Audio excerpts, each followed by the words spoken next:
Hammertime.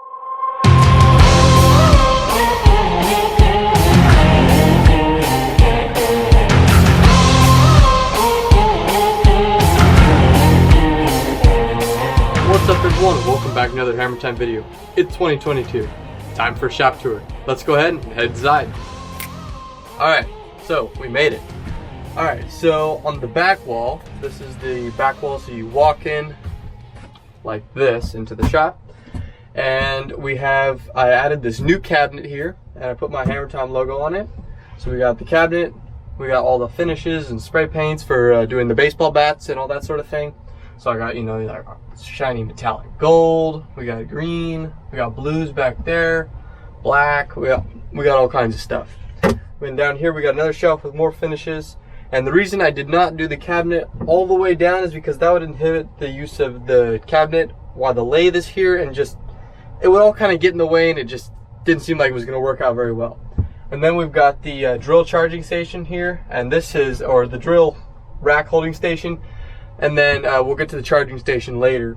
And then we got some fastener storage here, the 3M extract Cubitron here. We got drill bits, my disc sanding jig with this here, right here. And then we've got the jumbo jaws, and then some random stuff here. And we've got the lathe here.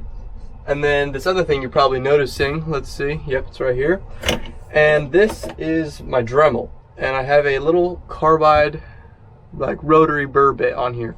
And what this is used for is carving. I do a slight bit of like, I've done like initials on baseball bats. And that's what I'll use that for, and I just do all that by hand. So then out over here, we have the drill press, and this is a Craftsman drill press I acquired from my grandpa. And this drill press works really good. It hasn't seen a ton of use in the shop. I'd like to get a set of Forstner bits. I'll leave a link to a really nice set down in the video description below. And I'll leave links to everything I have out here in the video description below, and also the best place to get this 3M extract here. Got a link to that, because that stuff actually works really well. Check out Jonathan Katzmoses' video. I'll just leave a link to right up here on the testing of that. It was very well done, and I also did a testing video on it. I'll leave a link to it right up here as well. So then we also have this pourable plastic epoxy. That's the Incredible Solutions brand. It's just a cheap Amazon brand, and it actually works really well. And I got 2 buckets of that, part 1 and 2. And then we have the drill press vise here. And then the table. I'd like to build a new table, so that may be a project for this year. I have some 1 1/4 inch thick plywood that is really nice, so that might be the ideal stuff for it. And then let's go ahead and head over to the lumber rack. Alright, so for the lumber rack, we have, not much has changed, but we have like lots of ash and padauk. We have some little piece of padauk there, lots of oak. I have actually some oak up here. It's this stuff, and it's like the most beautiful pieces of oak I've ever seen. I actually got it from a guy who was kind of clearing out his shop. And they're actually pieces of oak from the Bay Bridge when they had some like oak handrails built. They're white oak pieces, and they are very, very nice. So I look forward to making a project of those. That's going to be really cool. I'm really excited to do that. And then down here we've got just some random stuff. I finally got a thing of digital calipers here. I got these digital calipers. These I'm pretty excited. I'm pretty excited to actually start using these more often, because then I can get more accurate stuff on the small scale there. Really, really fine details. I have lots of bull blanks that are drying up here. Just offcuts from baseball bats. These are perfect for making lidded boxes, so I may be doing some of those upcoming. And there's ash, maple, and birch. And ash is super fun. You can do all kinds of crazy colors and stuff even when you dye it and paint it, so that is going to be really fun to do. Then down here, I've expanded my clamp rack selection a little bit, and we've got all kinds of clamps, and every single one of them is from Harbor Freight, and they all work great. This is like the most inexpensive clamp rack possible, and they work really great. So I highly recommend these. I just got a whole bunch for Christmas, so I'm really excited about that. And then we have all this lumber like down in the corner here. That kind of needs to be reorganized, so that's something that I might end up doing, but it's just kind of a mess. I got skateboards, and it's just kind of messy. And then I have the garbage bin here, this little 5-gallon bucket. So Yeah, and then you can't really see this, but there's actually a shop vac right down here. I'd like to upgrade that to maybe like a Grizzly, like 1 horsepower dust collector. I'd like just to put that on the outside of the shop and run it in. I'll build a casing for it on the outside. And that's something I'd like to do, so I can take this out and I can use that extra space. All right, so when it comes to safety gear, I got a whole bunch of stuff. And then I have, you know, earmuffs, glasses. I got this full face respirator and stuff, and this little respirator. And then I got this Rockler wood turner's apron, and that's really good. And it kind of keeps the sawdust like out from going in your neck and stuff with that neck strap. That's actually really nice, and I use it for while grinding the grip tape off skateboards, because the dust just gets everywhere. Like, you end up getting it out of your hair after you're done. So then I also have this block plane and this jack plane, and then I have a box fan down here. You can't see that. I'll show you that in just a second. I also have this fire extinguisher here. You know, gotta have a fire extinguisher in the shop, especially when I do a lot of flaming work on baseball bats and stuff like that. So gotta be safe. And then I have some extra lumber here, and this is just, it's kind of a mess. I have just a giant piece of pine here that's like too big for it. Makes it so I can't open the door without taking it out. It's kind of a mess. I have some sharpening charts here for wood turning tools, and got some more little sheet good stuff there. It's just kind of a mess. Let's go ahead and look down here. All right, so I know I look like I'm way down here, but it's a wide angle lens. It's really not that far. I'm like 2 feet from the camera right now. And this is the Grizzly shop stool. I won during that favorite Grizzly tool contest. Thank you, Grizzly, for this. And I also have some more bull blanks. I got the shop vac, as I mentioned. And then I got some skateboards and stuff down here. I got the box fan. It's like kind of hiding back here. And then I have some more bull blanks. I have a 2 Paduke and 2 Bacote bull blanks I'd like to turn. So those are going to be really fun. And then here I got some baseball bat billets. So if you need a baseball bat, make sure you check out Hammertime-Woodworks.square.site. I'll leave a link to it down in the video description.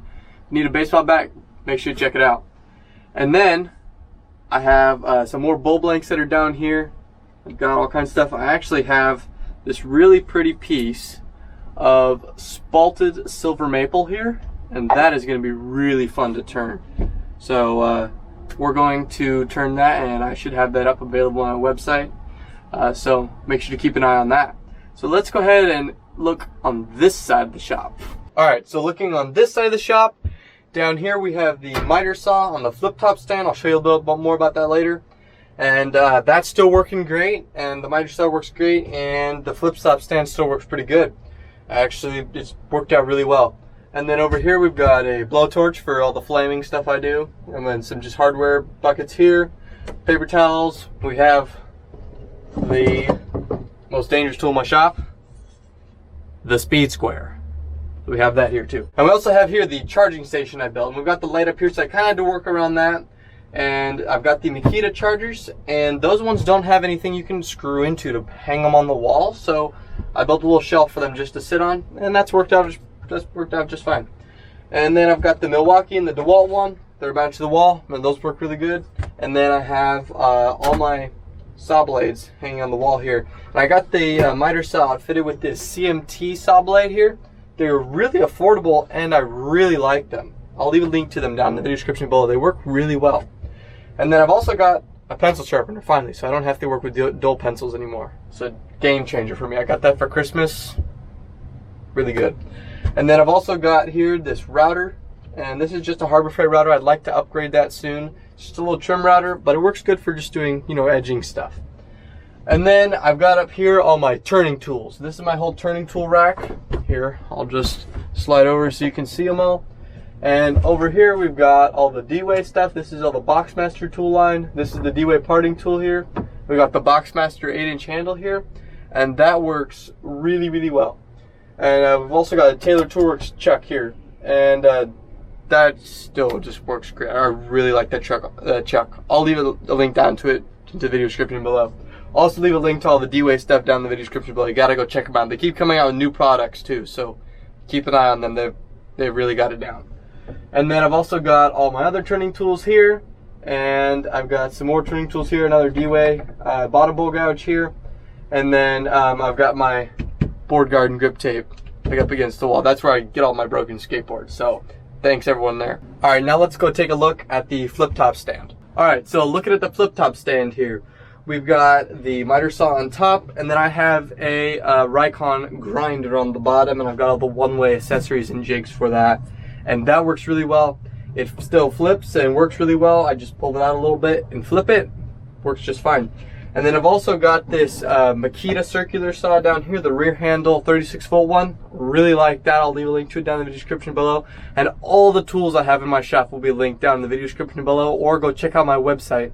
And I'll leave a link to my website down in the description below as well. And I have a whole all the tools I use page on there, and you can go check those out, and that should be really informative for you. And then I've also got my angle grinder in here, my sanders, and that's about all that really fit under there to make sure the thing will still flip. So overall, that works really well. Let's go ahead and look under the workbench. Alright, so looking under the workbench here, we've got just all kinds of random things in here. These are pretty useful. I've got a whole set of Grizzly router bits under here. Those are really nice. And then I've got a radio down here. You know, gotta listen to music while you're in the shop. And then I've got a whole bunch of just turning stock here. Got lots of pieces like the stuff I've been making those lidded boxes out of. And then I've got some more drill bits down here, and then just some random tools down under here, and that's about it. So let's go back to the back wall. Alright, we're back at the back wall. That's it for this video. That's my whole shop, and that's the 2022 shop tour of the most functional 8x5 woodworking shop. So I hope you enjoyed it. If you did, make sure to subscribe and ring that notification bell so you don't miss any of my future videos, because you don't want to miss the video I have coming up next. Alright guys, until next time, happy building.